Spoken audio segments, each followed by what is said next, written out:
आमची ताट ग झिम्मा पाणी खेळताना कुंभुदेत हात ग हातातल्या पाकण्याचा झुणू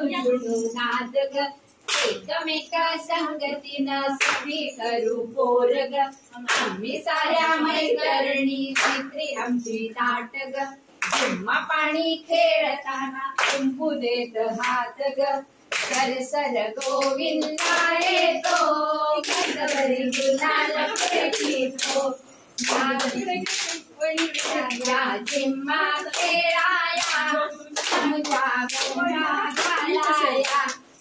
एक रेणी गोगरी सोनाराची साखळी घडवले सोनारा माणिक मोत्यांचा डोलारा डोलाराला चिडका आणि दोघी मैत्री लाडका लाड सांगू बापाला पैसे मागू कापाला सर सर गोविंदा येतो कधवरी गुलाल फेकीतो मधवरी गुलाल फेकीतो मधवरी गुलाल फेकीतो.